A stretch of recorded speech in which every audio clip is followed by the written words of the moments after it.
Shalom, Bapak Ibu. Mengapa kita itu dikatakan bodoh ya jika kita itu kembali mengamalkan Taurat? Ya? Mengapa, Bapak Ibu? Pertanyaannya kan saya ubah. Ya. Mengapa orang yang sudah hidup di dalam kasih karunia Kristus ya, dikatakan bodoh karena ingin kembali mengamalkan hukum Taurat, Bapak Ibu? Mengapa? Ya, pertanyaan ini ya pertanyaan yang penting Bapak Ibu ya, dan berkaitan erat dengan teguran keras Rasul Paulus ya kepada jemaat di Galatia ini, Bapak Ibu ya. Mari kita telusuri secara alkitabiah dan teologis ya. Mengapa orang yang sudah hidup di dalam kasih karunia Kristus dianggap bodoh jika ingin kembali ke hukum Taurat ini, Bapak Ibu ya.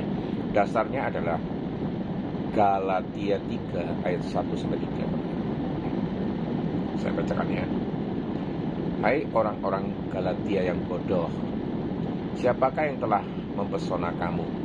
Bukankah Yesus Kristus yang disalibkan itu telah dilukiskan dengan terang di depanmu? Hanya ini yang hendak ku ketahui daripada kamu. Adakah kamu telah menerima Roh karena melakukan hukum Taurat, atau karena percaya kepada pemberitaan Injil? Adakah kamu sebodoh itu? Kamu telah mulai dengan Roh. Maukah kamu sekarang mengakhirinya di dalam daging? Nah, mengapa disebut bodoh, Bapak Ibu?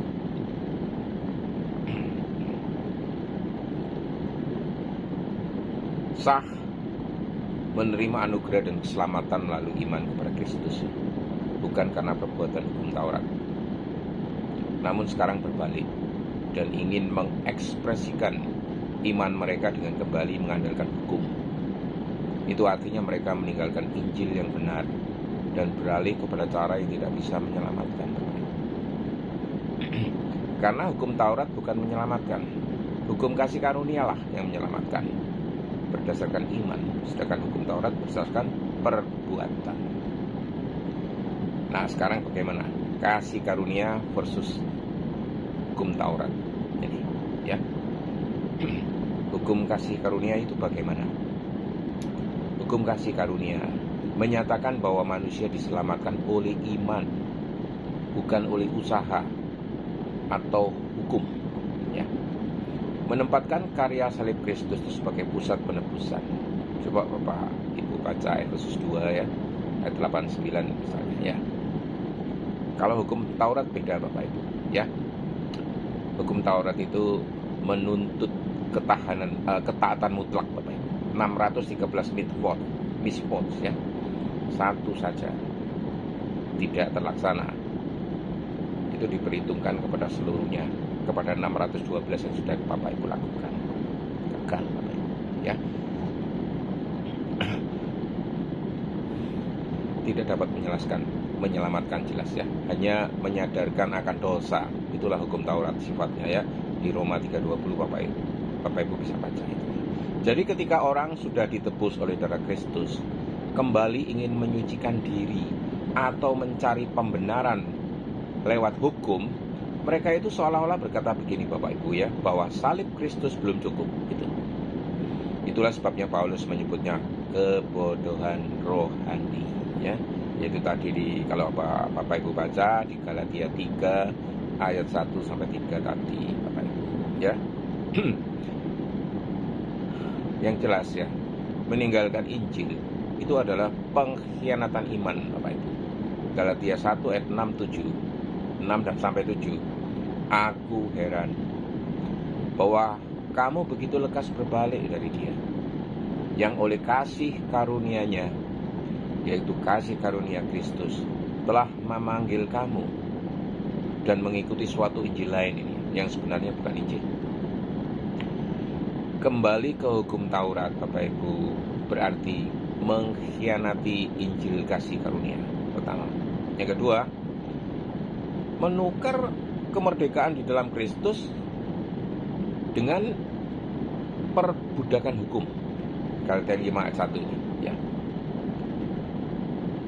Dan yang jelas hidup menurut roh versus daging, itu Paulus menyatakan dan menyebut ketaatan kepada hukum sebagai usaha dalam daging. Itu karena apa? Karena itu usaha manusia sendiri untuk menjadi benar, Bapak Ibu. Sedangkan hidup di dalam kasih karunia itu adalah hidup oleh roh, bergantung kepada karya Allah, bukan usaha sendiri, ya. Galatia 3 ayat 3, Roma 8 ayat 3 sampai 4, Bapak Ibu bisa baca sendiri itu.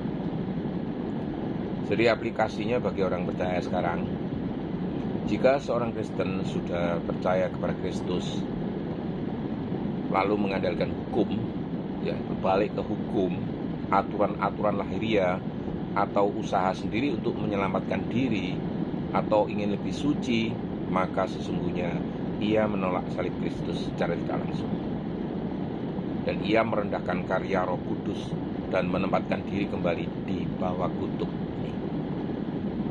Jadi kesimpulannya apa, Bapak Ibu?